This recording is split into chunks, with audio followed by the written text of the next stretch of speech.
True Crime Live is back. So initially, we were traveling around Dallas doing live shows, my friends Eric from True Consequences, Whitney and Melissa from Colts Crimes and Cabernet. And we decided, hey, let's get a bunch more podcasters together and head to Atlanta. So on December 3rd, we are going to be in Atlanta doing a live show. There's going to be tickets for sale for this particular event. I'll put the link in the show notes, but you can get some percentage off by using the code podcaster at checkout. The space is very limited, so if you are in the Atlanta area around that time, please join us. Explicit content is found in this episode, so listener discretion is advised. A note for this episode. This episode contains mentions of suicide and domestic violence. Please prioritize your well-being over listening. If you or someone you know is in danger of suicidal ideation or action, please consider calling the National Suicide and Crisis Lifeline at 988. Welcome back to True Crime Cases with Lainey. I'm your host, Lainey. In 1982, 33-year-old Lynette Dawson was living the dream with her husband, 34-year-old Christopher Michael Dawson. They had two young daughters, aged 2 and 4, and lived in a beautiful home in Bayview, located in Sydney, Australia. Chris was an attractive man with thick, dirty blonde hair, was a high school gym teacher, and a former rugby player. Lynette, who went by Lynn, was a nurse and was gorgeous with long blonde hair and a killer smile. Together, Chris and Lynn looked like a live-action Ken and Barbie, and their relationship looked like a fairy tale. They were high school sweethearts building a successful life together. But looks can be deceiving. And on a Friday night in January of 1982, Lynn disappeared, never to be seen again. Not only that, it took Chris 6 weeks to report his missing wife. Lynn hasn't been seen since the day she disappeared, and her body has never been found. Local authorities did a terrible job of investigating Lynn's case. Before Lynn's disappearance, Chris was unfaithful, having an ongoing relationship with their family babysitter, a 16-year-old young woman who we'll call JC. The 18-year age gap between the two wasn't the only thing to be wary of. JC also moved into the Dawson family home with Chris and his daughters only 2 days after Lynn vanished, several weeks before Chris reported Lynn missing. Despite the suspicious circumstances, authorities simply chalked up Lynn's disappearance to her being a runaway mother. But Lynn's friends and family knew that wasn't what happened. Lynn would never have abandoned her children. Lynn's disappearance became a cold case and remained unsolved for 40 years, until in May of 2018, an Australian news company released a new podcast entitled The Teacher's Pet. Hosted by award-winning reporter Hedley Thomas, the podcast ran for 16 episodes, with each episode detailing the case of Lynette Dawson's mysterious disappearance. Today, the podcast has over 60 million downloads, and definitely some of those came from me. Due to the stellar investigative journalism in the Teacher's Pet podcast, Lynette Dawson's case was reopened. The result of this was that 74-year-old Chris Dawson was arrested for murdering his former wife 4 decades ago. According to the Washington Post, prosecutors argued that Chris killed Lynn to continue his relationship with the babysitter, JC. On Tuesday, August 30th, 2022, after a 2-month trial and 5 hours of jury deliberation, Chris was found guilty. He has not been sentenced yet and vehemently denies killing Lynn. His lawyer confirmed that they will appeal the conviction. Sadly, Lynn Dawson's case isn't the first time this has happened. A beloved wife who mysteriously disappeared, a podcast that took notice, and a suspicious husband who wasn't telling the whole story. But this time, you'll never guess how it ends. Today, we cover the case of Emily Noble. Okay, on to the show.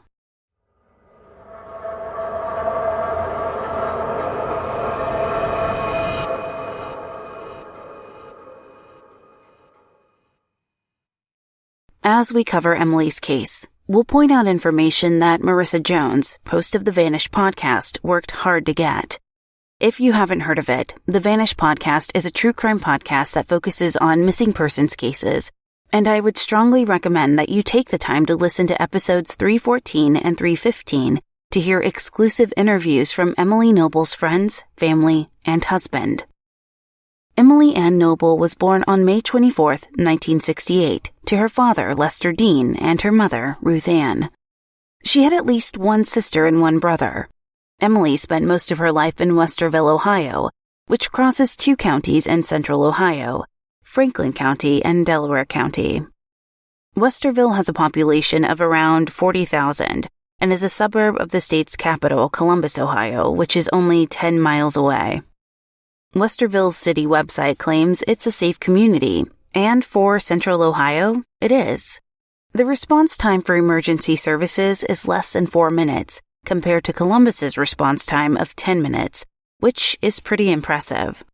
But the crime rate in Westerville isn't great, since according to the FBI crime statistics, Westerville is only safer than 31% of other U.S. cities. For comparison, Columbus is one safer than 9%, so Westerville isn't bad. It's best described as a standard Midwest suburb with beautiful parks and trails to explore. There's even a newer area called Uptown where people can shop, eat, and attend exciting events. Emily knew Westerville inside and out. She went to school at Westerville North High School and attended local art shows and festivals. Emily was an involved and beloved member of the local Westerville community. Emily's friends said she cared about everybody, and as a result of Emily's kindness, people were drawn to her. Those closest to Emily described her as unique, strong, genuine, courageous, and confident. Her passions included helping the elderly, jogging, hiking, swimming, and photography. She was an incredibly petite woman, around 100 pounds soaking wet, with dark hair and bright brown eyes. In an interview with the Vanish podcast, Emily's sister-in-law Dawn described Emily. The two had known each other from a very young age, and Dawn said Emily was a reserved, private woman. She was picky about who she allowed into her life. As a woman of few words, her words were very meaningful. So when Emily spoke, people listened. While Emily survived high school and college, she flourished as an adult. As Dawn said, quote, "Emily came into her own after college. She knew what she wanted in her life." In college, Emily obtained a liberal arts degree. Among other things, she was eager to use her education to help nonprofits. Since at least 2008, Emily had also worked for the state of Ohio's Medicaid Department and the Department of Jobs and Family Services. Dawn told the Vanish podcast that Emily's first marriage was a shock. Emily had such an independent spirit that it was difficult to imagine her with a lifelong partner. But Dawn discovered that Emily's new husband, a musician named Mark, was a good match for Emily. In many ways, Emily and Mark were similar people. They were private, they appreciated music, and they loved each other deeply. Emily's life was filled with a lot of tragedy. In the 90s, she had friends who died from the AIDS epidemic. Then, in 2011, Emily's husband Mark was struggling with depression, with his friends describing him as troubled. According to the Vanish podcast's exclusive interview with Mark's friend Fred, Mark called 911 and informed the operator there would be a body in an alley. Mark left a note, then he went to that alley and shot himself. According to friends, Mark's mother had died from suicide as well when he was younger. Later, Emily was still grieving the loss of her husband when her father had a bad fall and hit his head hard. Her father never recovered and passed away from related injuries. Less than a year later, Emily's mother died unexpectedly in a car accident. She had fallen asleep at the wheel. Dawn told the Vanish podcast that Emily was incredibly vulnerable after the deaths of her husband, father, and mother. The unexpected nature of her husband and mother's deaths were especially traumatizing, and Emily rarely spoke about Mark's death. But even though Emily grieved, she did not lose her giving spirit. Suzanne Kavanaugh, who goes by Sue, told the Vanish podcast about when she met Emily in 2016. Sue had been down on her luck, and Emily sent money to help her get back on her feet. At the time, the two women barely knew each other. But still, Emily was eager to help. Emily had received the money as an inheritance from her mother's death and was glad to see it go toward helping Sue. When Sue was later in a better financial position, she later took Emily to The Price is Right live show. Following that, the two were very close friends who attended many shows together. Emily also inherited a condo from her mother. In 2018, while living at this condo, Emily met her best friend, Celeste Groen, who lived nearby. The two quickly hit it off and traveled together in 2020 to Belize in Central America. A trip to the forests of Belize was right up Emily's alley. One of her most defining traits was her love of nature. She was especially fond of sunsets, the moon, and gardening. As an earthy woman, Emily was known to forage for edible herbs and flowers in the woods near her home. According to the Vanish podcast, Emily would have liked to never eat grocery store food. She wanted to live off the land. A few years earlier, in December of 2015, 48-year-old Emily met a man on an online dating website. This was 45-year-old Matthew Moore, who went by Matt. He was born on January 29, 1971 in Sacramento, California. In 2000, Matt had married a woman named Lisa Peterson, and together they had two sons, Paxton and Joey. Paxton died when he was very young due to an unknown medical reason, and by 2015, Matt lived in Vegas with his second son, Joey. Matt and Emily's relationship had a rocky start. They hit it off immediately, but after one date, things turned south. Matt had traveled to Ohio to see Emily, but their relationship ended without warning when he returned to Las Vegas and ghosted Emily. According to the Vanish podcast's interview with Emily's sister-in-law, Dawn, this was near the time Emily's dad died. Friends were concerned when Emily and Matt's relationship began to rekindle sometime later. They felt Emily wasn't being treated well since Matt had ghosted her right when her father passed. But Emily felt that Matt's actions were justified and said Matt needed to go back to Las Vegas for his son. In Matt's interview with the Vanish podcast, he confirmed that he had returned to Las Vegas for his son, Joey's well-being. Just a note here. Throughout Emily's case, there are continuous references to Joey being ill, but it's unclear what exactly his illness was. When Matt and Emily began speaking again, he moved himself and Joey to Ohio because Matt believed Ohio could provide better academic resources for Joey. Our research shows that Matt and his son moved into Emily's condo. Matt and Emily dated for approximately 1 year, and by late August of 2018, they were married. Matt was now a full-time stay-at-home dad. From the beginning, Emily and Matt's marriage gave Emily's friend a bad feeling. According to the Vanish podcast, Emily told Sue they married to get Joey on her health insurance. Sue explained that Matt didn't believe doctors could help his son, which struck Sue as strange since Emily said the two tied the knot for health insurance purposes, presumably so Joey could see a doctor. Another weird thing Sue noticed was that Matt wore the wedding band of Emily's deceased husband, Mark, telling the podcast that she suspected Emily must have had to remove the ring from Mark's body. Emily also still wore her wedding ring from her marriage with Mark. Sue approached Emily with her concerns about Matt, but Emily wouldn't listen. Emily made excuses for Matt, telling Sue that Matt had suffered a brain injury from a bad car accident when he was 19, which affected his mood and behavior. But Sue wasn't the only one who noticed Matt's unsettling behavior. Emily's friend Jeff also spoke to the Vanish podcast and explained that Emily was burdened with taking care of the home, finances, and her stepson Joey. Jeff explained that Matt was a dominating force known to push Emily's friends out of her life. On the podcast, friends of Emily's described Matt as extremely disheveled and said he looked like he needed a shower and a fresh pair of clothes. They also said Matt was very possessive of Emily's time. Unlike Emily's first husband, Mark, Matt was Emily's complete opposite. Where Emily was forgiving and warm, Matt was critical and bullheaded. While Emily was a peacemaker, Matt was very argumentative, And he was even known to push social boundaries on hot-button topics like politics. According to court documents, Sue saw bruises on Emily's arms and believed that Matt had caused the bruising. When Sue raised her concerns to Emily, Emily ended the friendship, telling Sue that she felt she was being negative. That being said, it's important to note that there is no recorded evidence that Matt abused Emily. Jeff observed that Emily made an odd comment about Matt at dinner, telling the Vanish podcast that Emily said, quote, "If anything happens to me, Matt will be taken care of." Emily was likely referencing finances. We can assume she meant life insurance, and Jeff felt that it was bizarre to bring up this statement. Why would Matt care if he benefited after Emily's death? However, it should be said that some of Emily's friends advocated for Matt, saying he was a really nice guy.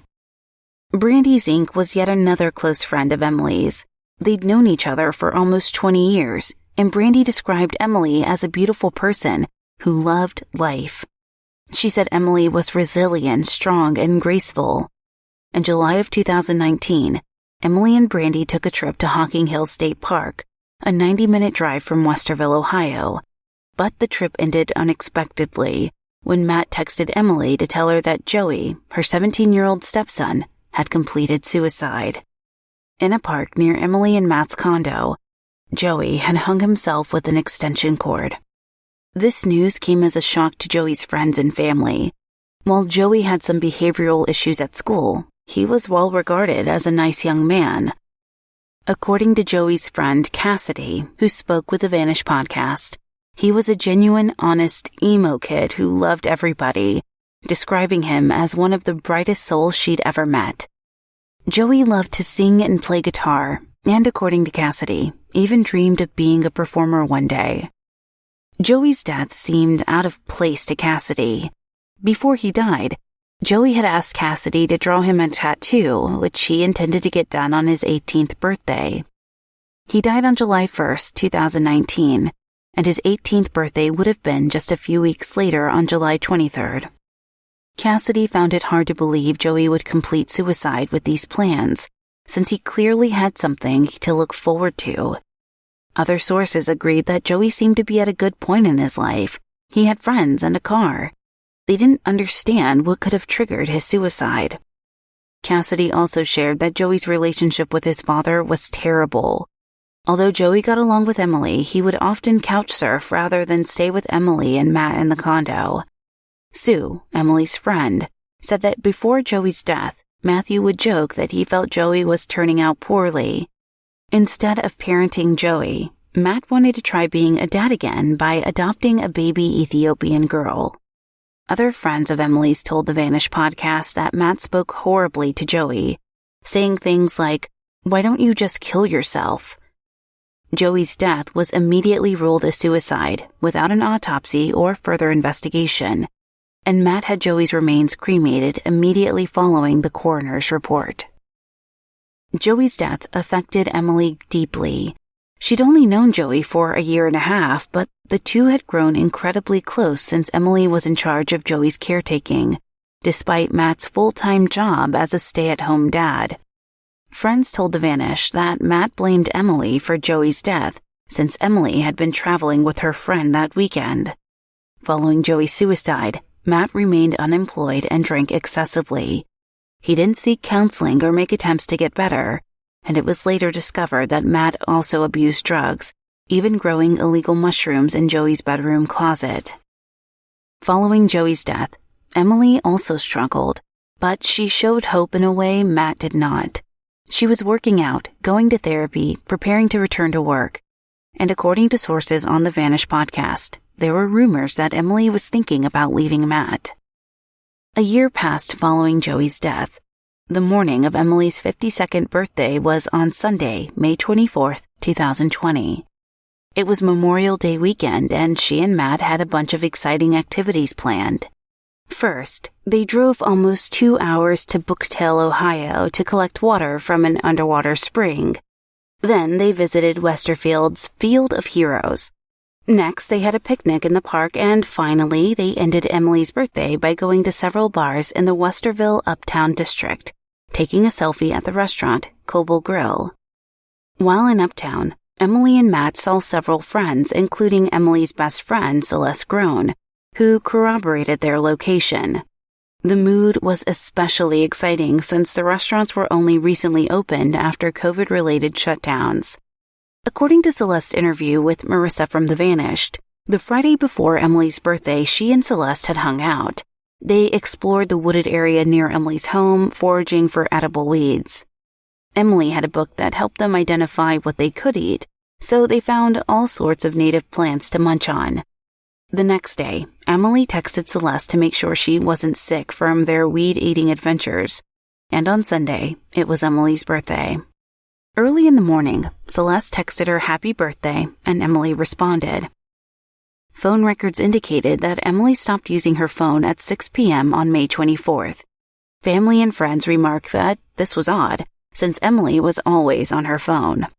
Matt's phone, however, continued to be used, evident in phone logs when, at 7:30 p.m. on the 24th, Matt called a friend. According to Matt, via court documents and the Vanish podcast, he and Emily went to bed together on the evening of her birthday. At some point in the night, Matt awoke and went to the bathroom. Rather than getting back in bed with Emily, he went to sleep in the guest bedroom, explaining that he didn't want to wake her.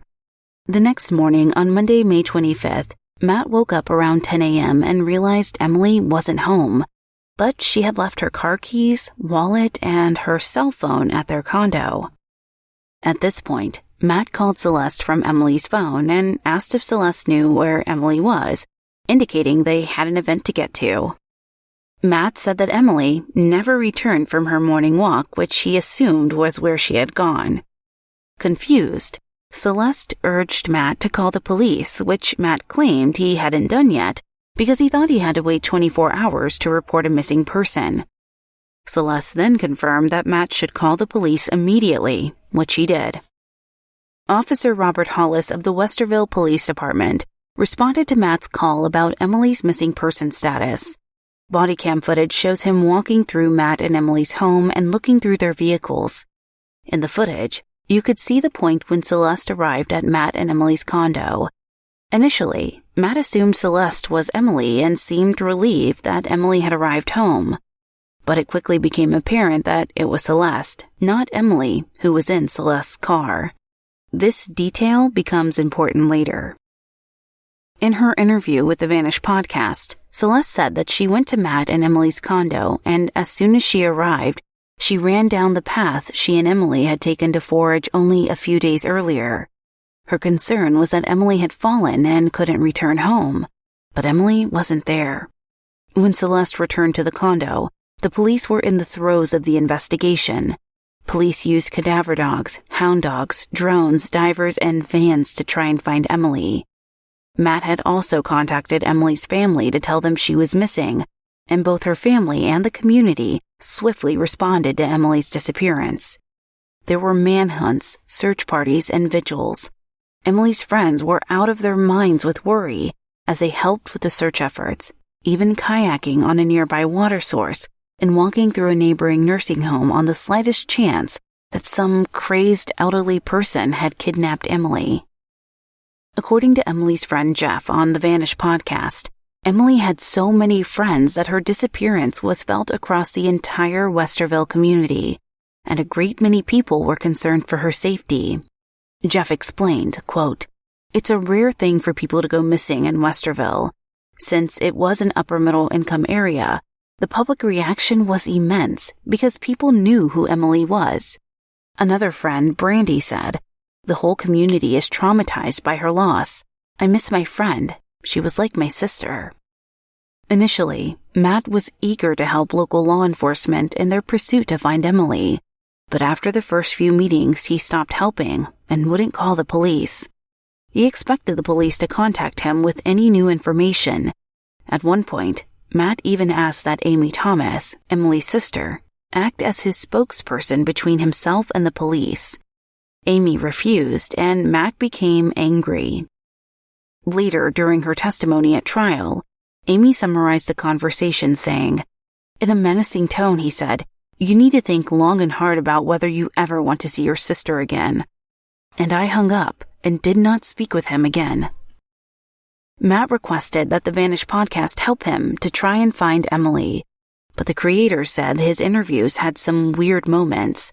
For example, Matt expressed that he was very nervous that what he said in his interviews would be used against him, and reminded the podcast creator that they couldn't use his words without his express permission. The tone was oddly hostile, especially considering that Matt had been the one to reach out to Marissa. Some other moments in Matt's interviews are weird, like when he described Emily as a stern-looking but anatomically beautiful woman. But perhaps those moments are just Matt's socially awkward personality coming through. The rest of Matt's interviews with the Vanish podcast were, for the most part, normal. He said that he was helping the search for Emily by creating missing persons posters and yard signs.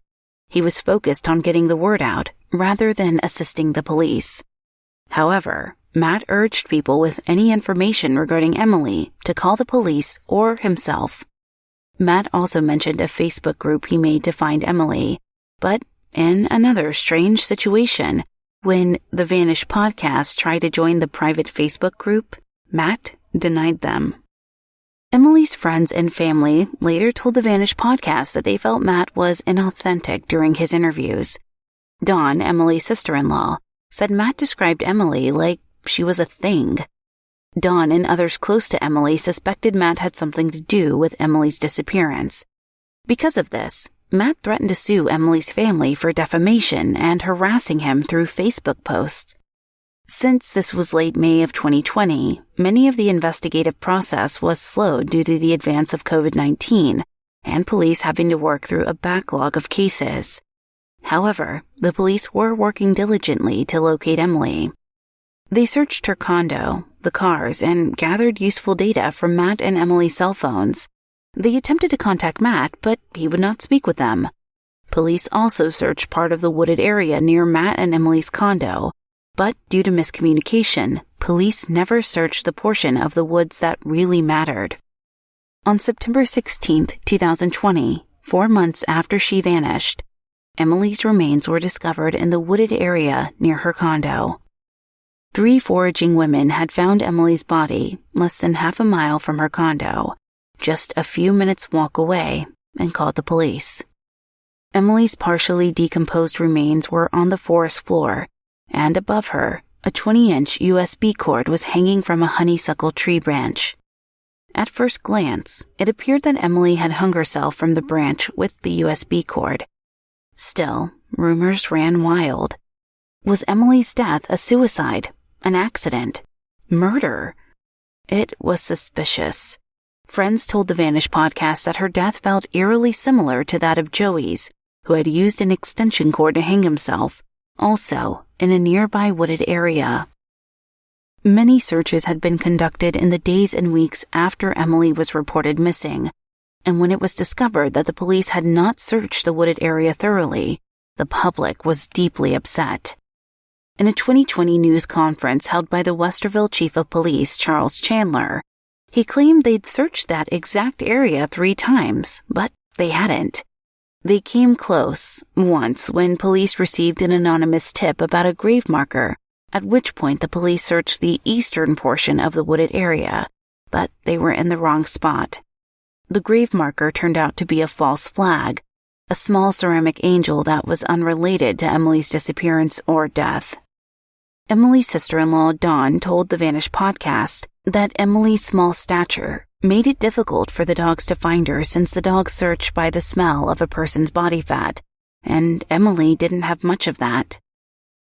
After 4 months of exposure to the elements, Emily's body was unrecognizable. Forensic experts confirmed it was her body only via the use of DNA analysis and dental records. She was wearing black Old Navy leggings, a black spaghetti-strapped tank top, a white Old Navy long-sleeved shirt, and her Asics running shoes with an e-cigarette in her legging pocket. Her body was positioned so that her right hand was holding her right ankle, and her left arm was down and touching a black water bottle by her left leg. In the water bottle was a peach-colored liquid, which was tested and had 6% alcohol. Also near her left leg was an engagement ring and wedding band. Emily's body was so decomposed that the Ohio Skeletal Biology Research Lab worked together with the Delaware County Coroner's Office to determine a cause of death. They found that Emily's face and neck had bone fractures, 4 fractures to the hyoid bone, and a fracture to the nasal cavity, which they determined had happened during or after Emily's death. Based on this information, they concluded that Emily's death was caused by a homicide. They believed Emily had been manually strangled.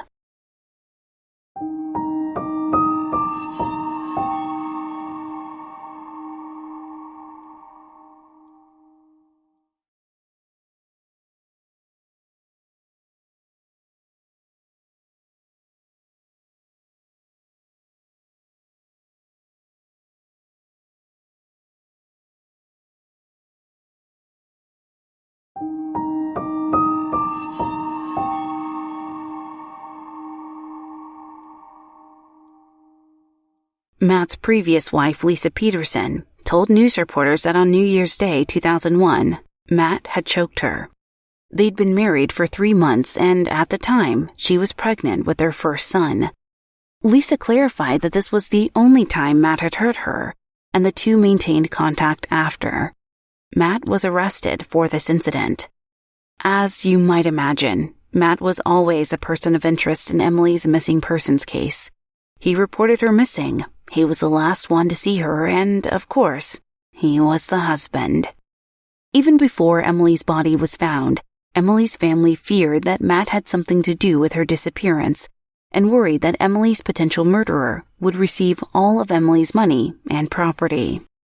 On September 2, 2020, the Noble family attorney and Emily's sister Amy filed a lawsuit to remove Matt as Emily's power of attorney. When Emily's remains were discovered, Amy and the attorney dropped the lawsuit. They started a new lawsuit, challenging Matt's rights to Emily's money, property, and remains. This battle is still ongoing, with the next court date being held on December 9, 2022.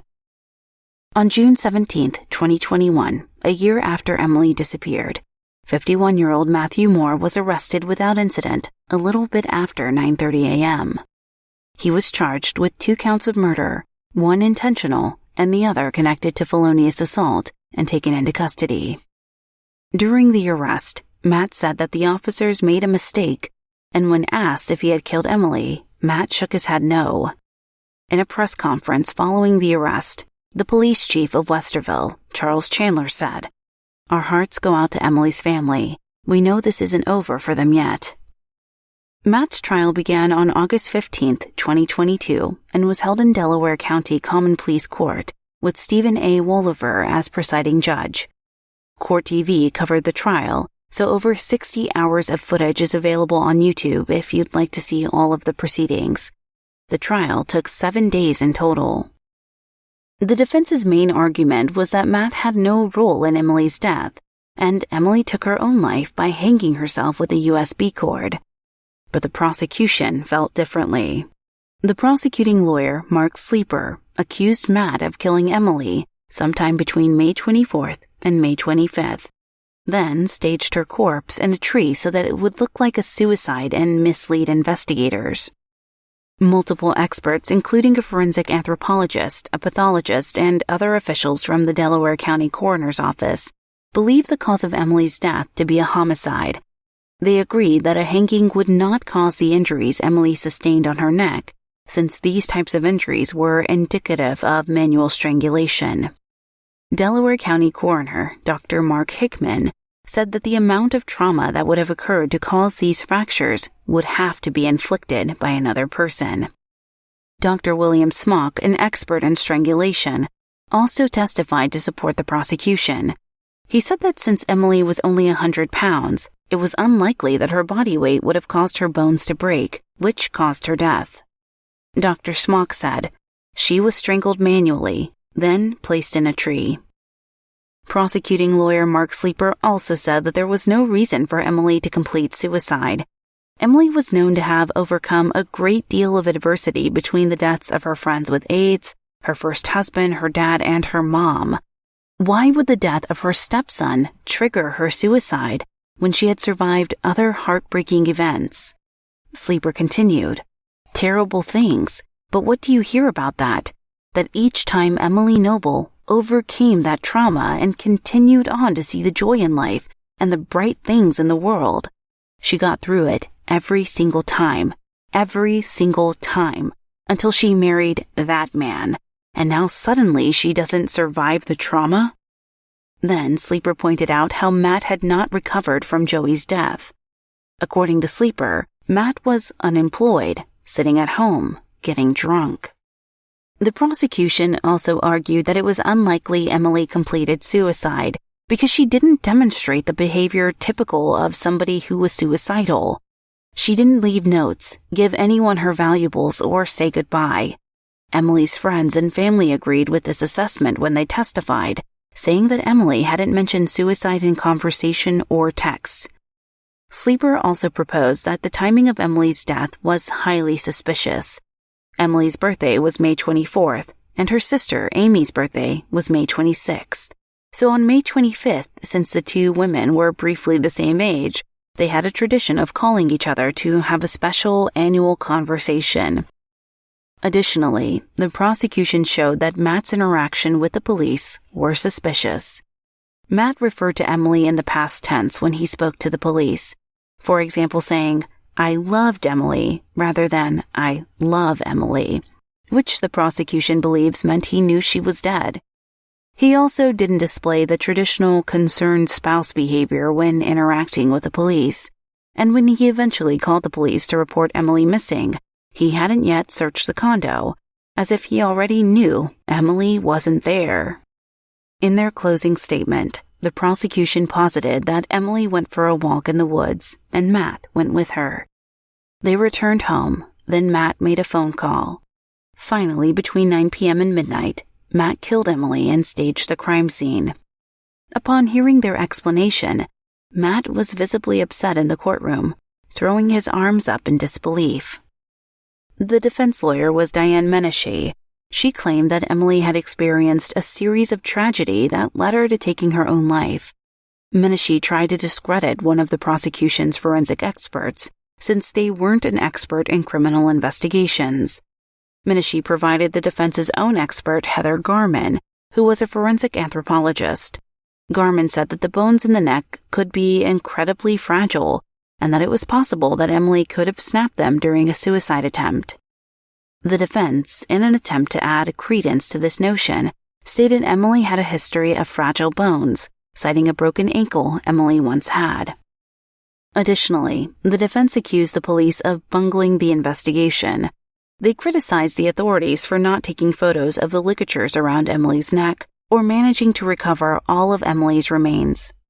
Some hyoid bone and toes were missing, and Emily's molars, which were thought to have been taken when she was being identified, were actually left at the scene and had to be recovered in March of 2021. Menashe criticized the prosecution's explanation that Emily didn't act suicidal, providing the court with notes from Emily's psychologist. They showed that Emily had been struggling with depression following the rampant death in her family, including her first husband's death and her stepson's recent suicide. Menashe went on to say that mental health is very complicated, explaining that just because Emily didn't take the same actions others have when preparing for suicide, doesn't mean she didn't commit suicide. Menashe said, "If mental health were that simple, we would live in a much different world. This is the thing about mental health. You don't see it coming. It's not that simple to say, they seem happy." The psychologist also confirmed that Emily never spoke as if Matt was abusing her. The defense also used text messages between Emily and Matt to show a lack of motive, since Matt sent her positive messages frequently. At one point in time, Matt even asked Emily to tell him if she wanted a divorce. He never said he hated Emily or wanted her dead. While the prosecution tried to paint Emily as the breadwinner in the household, the defense pointed out that Emily had only $96,000 in assets. Meanwhile, Matt had recently put over $400,000 into their joint bank account because he had inherited money from his mother following her death. So they argued, Why would Matt kill Emily if he already had so much money? Why would he share the money with Emily if he planned on murdering her? A big point of contention when police found Emily's body was whether or not the honeysuckle tree limb could have held her body weight. Since 4 months had passed, Emily's body had decomposed and was lying on the ground, so could not provide an immediate answer. The defense brought in biomechanical engineer Dr. John Bolt, who conducted 5 tests simulating Emily's body with a crash dummy, the same type of branch, and a USB cord. In all 5 tests, the branch did not fail, and neither did the USB cord, proving that it was possible that Emily's body could have hung from the branch. Finally, there was no evidence that linked Matt to the crime scene. When tested, Emily's water bottle, clothing, and the USB cord did not show Matt's DNA. While the defense was willing to accept that perhaps Emily died by nefarious means, there was no evidence indicating Matt was involved. During closing statements, the defense leaned heavily on the body cam footage of Matt calling the police to report a missing persons case. When he sees Celeste drive up, Matt appears to believe it might be Emily who was about to get out of the car. The defense argued he wouldn't have reacted that way if Matt already knew Emily was dead. Matt also immediately gave over evidence that could help find her, such as cell phones, laptops, personal items, hairbrush, shower cap, not the behavior of a man who was trying to hide something huge. The defense accused the prosecution's case of being total speculation. Matt was not the mastermind behind her death. The prosecution failed to meet the burden of proof. The case was an emotional roller coaster.